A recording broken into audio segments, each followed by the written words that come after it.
Have you ever wondered why Warren Buffett, the world's richest man, publicly admits he's learned so much about money from Chinese people?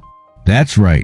Research shows that Chinese Americans have a millionaire rate 3 times higher than the average population, even though many of them started with absolutely nothing.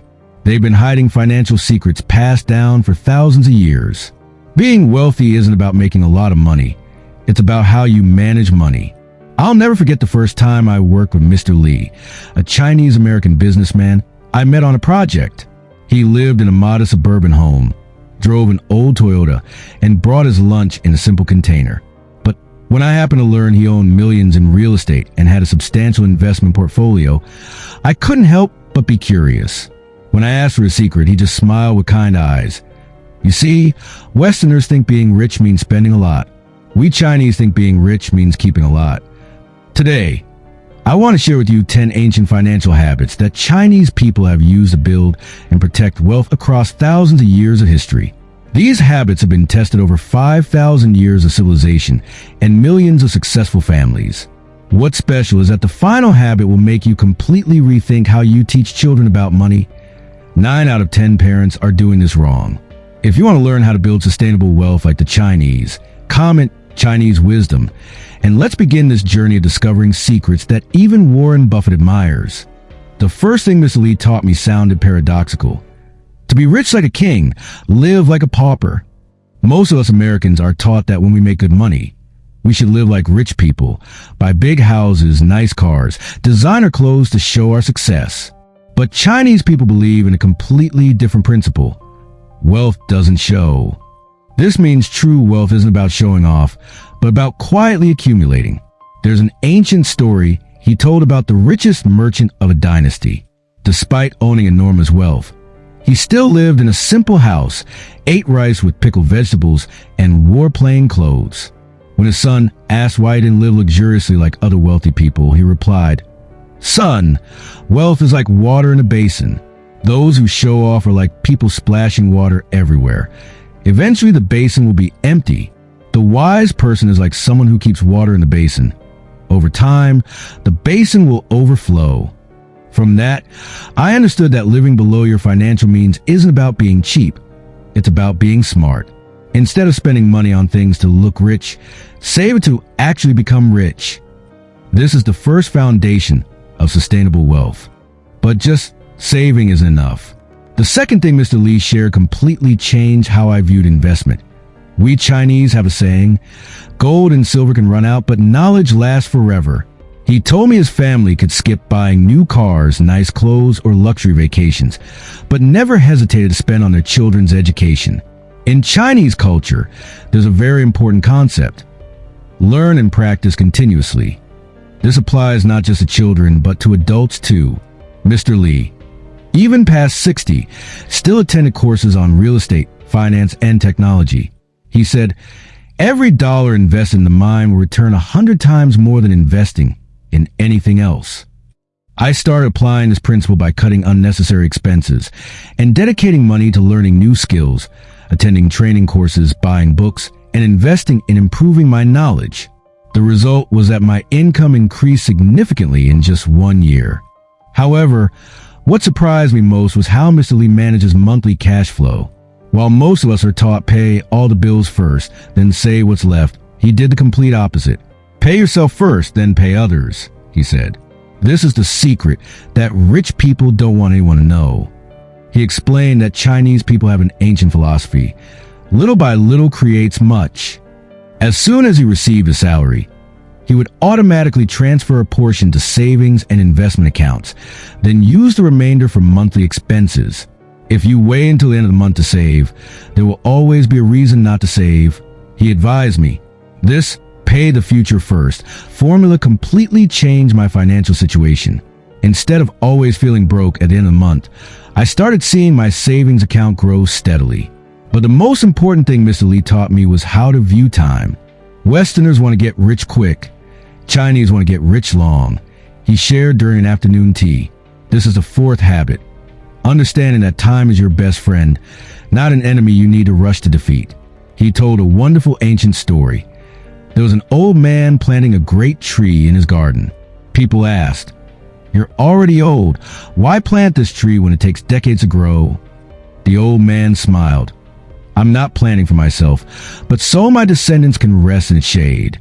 Chinese people don't speculate, they invest.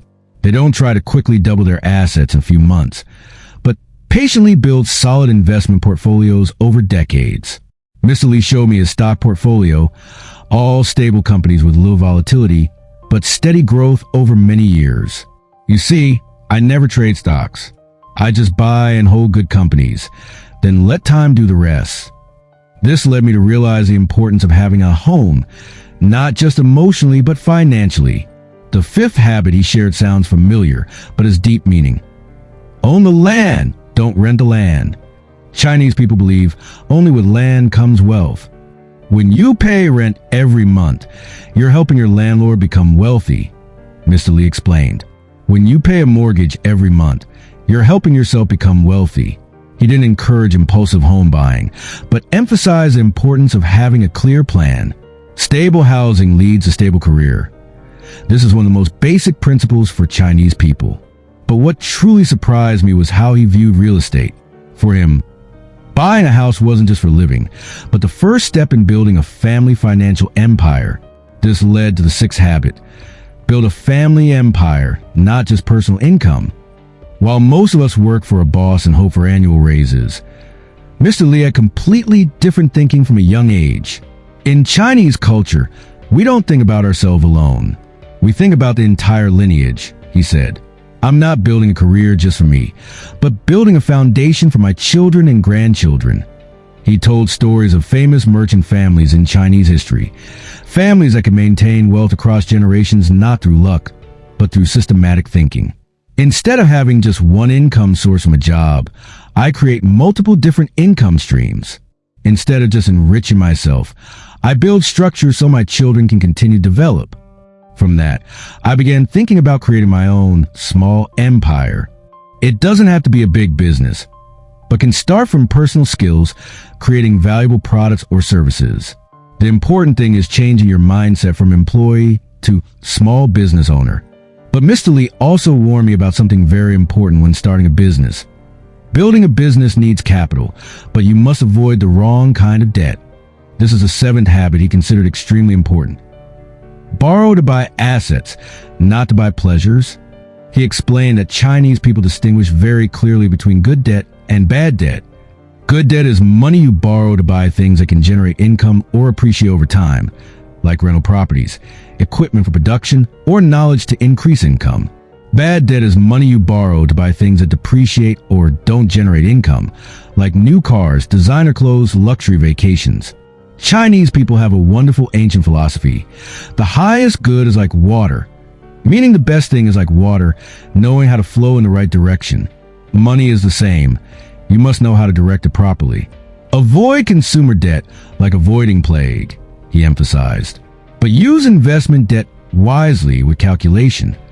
Through these deep conversations, I gradually understood that Chinese wealth doesn't just come from money, but from how they build and maintain relationships.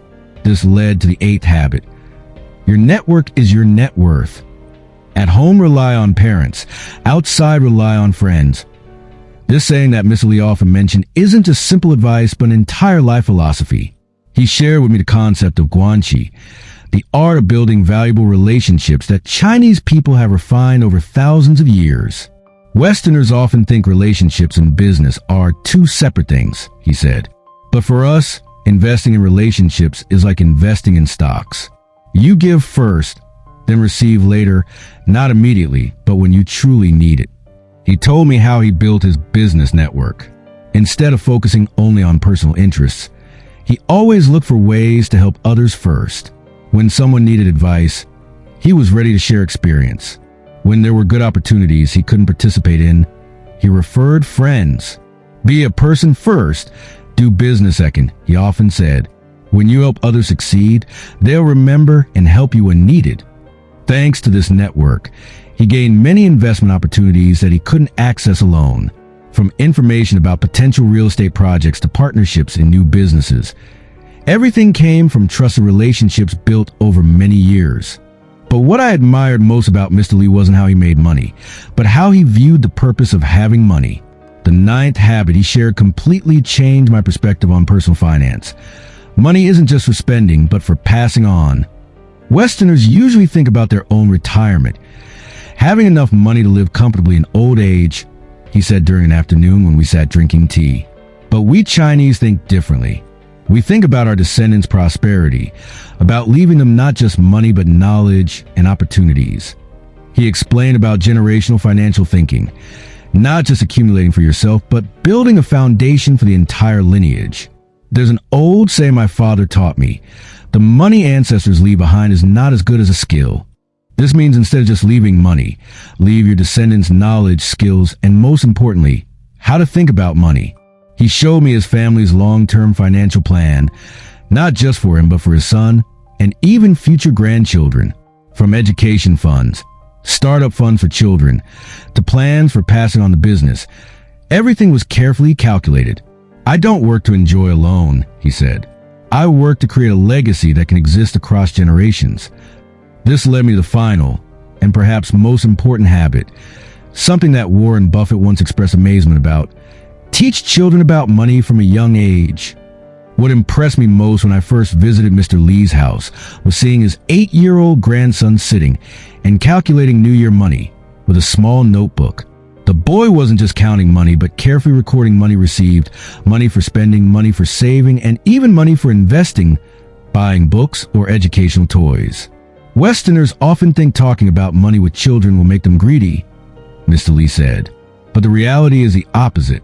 When children understand the value of money early, they'll treasure it more and use it more wisely. He told me how his family taught children about money. Instead of giving children unconditional allowances, he created an earning money system at home. Children could earn money by doing age-appropriate chores, from cleaning bedrooms to helping with gardening. We teach children that money doesn't fall from the sky, but must be earned through work. Most importantly, he taught children to divide money according to the 3 parts principle from a young age: 1 part for necessary expenses, 1 part for saving, and 1 part for helping others or investing in learning. 3 years old determines 80 years, meaning habits formed young will affect the entire life. Seeing the curiosity in my eyes, he continued, many people worry that teaching children about money early will create greedy kids who only think about money. But in my experience, the opposite is true. When children understand the true value of money, that it comes from effort, that it needs to be used wisely, they'll have healthier attitudes about finance. Sitting there listening to Mr. Lee's stories, I realized these 10 habits aren't just about money management techniques. They reflect an entire life philosophy about balancing present and future, individual and family, having money and having meaning. The biggest difference between Eastern and Western financial thinking that I learned is this: Westerners optimize for the present, while Chinese optimize for the future. We usually think about enjoying results immediately, while they think about building foundations for multiple generations. Warren Buffett, at 94, still continues learning from different cultures. This teaches me that age isn't a barrier to changing financial habits. The small habits we practice today will create great wealth tomorrow. If you're ready to apply this generational financial thinking, comment generational wealth and share with me which habit you'll try first. Remember, don't try to change everything at once. Choose the 3 simplest habits and start this week. Don't forget to subscribe and hit the notification bell so you won't miss valuable lessons about personal finance from different cultures. In my next video, I'll compare in detail how Japanese people manage money differently from Chinese people. 2 East Asian cultures that are both successful but have completely different financial philosophies. You'll be surprised to learn that Japanese people have a unique approach that even Chinese people learn from.